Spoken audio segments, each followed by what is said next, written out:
Hey, this is Zach Marley with Low Brass U, and in this video we're going to talk about straight mutes for both tenor and bass trombone.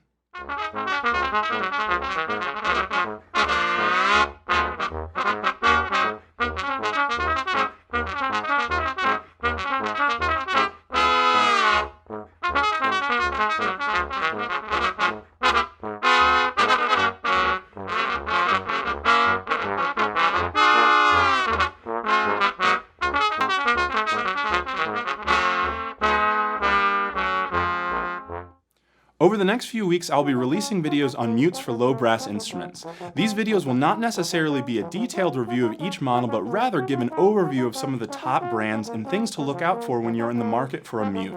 My goal is to not try and tell you exactly what to buy, but rather empower you with the knowledge so that you can make an informed purchasing decision. In general, it is my advice that you should try and match the mutes that your colleagues are using in your school or ensemble. It may also be beneficial to ask around to professionals in your area, as mute preference can vary from region to region. Before I give some of my recommendations, I'm curious, what kind of straight mute do you have, or what straight mute do you want? Let me know in the comments below. With straight mutes, there are two main varieties: fiber and metal. In general, the fiber mutes are the much more affordable option as compared to the metal mutes.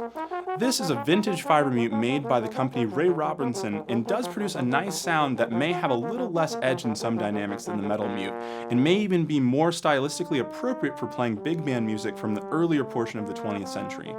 In most cases, I do not feel that fiber mutes play as well as metal mutes, but because of the reduced price, they are worth mentioning. If you need a mute as soon as possible and you do not want to spend the money on a metal mute, a fiber mute may be a good option. There are three fiber mutes that I generally recommend, from Humes & Berg, Denniswick, and Trumcore, although the Trumcore Lyric mute isn't really an inexpensive option. If you can wait, I would recommend purchasing a metal mute when you have the money, as metal mutes are often requested by conductors, directors, and/or section leaders in collegiate or professional situations. This is the most true if you're serious about playing in a wind band or orchestra. If you're primarily playing jazz music, a metal mute works well, but I'm not sure that I can argue that it's completely necessary. In big band music, straight mutes are rarely requested, and when they are, a fiber mute would be a more historically accurate choice. That being said, a metal mute works really well in a big band setting too. Metal mutes can be made with a few different materials. Most commonly, the mutes are made from all aluminum, but some may either have a copper or brass bottom. I think the all aluminum mutes are the most common across all players, but in my experience, top-tier professionals who play in a wind band or orchestra use copper bottom mutes. Copper bottom straight mutes are also my personal preference, but generally speaking, they are also slightly more expensive. Brass bottom mutes are the least common in my experience, and I've never owned one. The three most common brands of straight mutes in my experience are Joe Rao, Tom Crown, and Denniswick.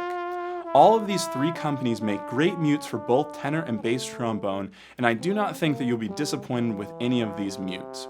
If you have a metal mute from either of these companies, I would probably stick with what you have. If you're looking to purchase a mute, my recommendation would probably be the Tom Crown copper bottom mute for either bass trombone or tenor trombone. But the all aluminum from Joe Rao and Denniswick are far more common for what that's worth. Best Brass also makes a great straight mute, but their mutes are almost double the price. There are other materials that straight mutes can be made out of other than fiber and metal. Plastic mutes are sometimes a budget option, but I would generally recommend fiber mutes if you're on a budget and need a mute. Fiberglass mutes are less common but aren't necessarily bad mutes. There are also wooden mutes, which are, in very rare instances, are requested specifically in the music. Wooden mutes have a unique mellow sound, but probably are not the best choice for your first straight mute. Tuning with a straight mute can sometimes be a struggle, but here are a few things to keep in mind. Most straight mutes will raise your pitch, but you should do your own test with your personal setup. Ideally, a tuning note with the mute in could help alleviate some of these pitch issues, but the reality is that most of the time this is not a practical solution. With the mutes that I use regularly, I try to get an idea of how much I may need to move my tuning slide when the mute is used, and also when I take the mute out. In most cases, this is an approximation, but rarely is perfect. With or without a mute, you should always be listening to others around you to fit in with the group's pitch, but when you have a mute in, a little bit of extra attention may go a long way. I do not believe that there is a mute that has perfect intonation as you may read in a product description page. There are also variables like the taper of your bell section that may affect the intonation. Using the same mute across the section can help intonation issues but may not completely solve them. Different mutes may have stability issues in some ranges of your instrument. Some of these issues can be dealt with through practice, but in other instances there's not much that can be done. Most metal mutes are adequate in the middle and high ranges, but some occasionally struggle in the low range. Most of the time this is not an issue as you're not playing in the extreme low range with a mute in. Sometimes filing corks may help this issue, but it's not a guaranteed solution. I hope all of this information helps you with purchasing the right straight mute for your needs. If you like this style of video, make sure you like, subscribe, and click the bell so you get notified when I post the next video in this series.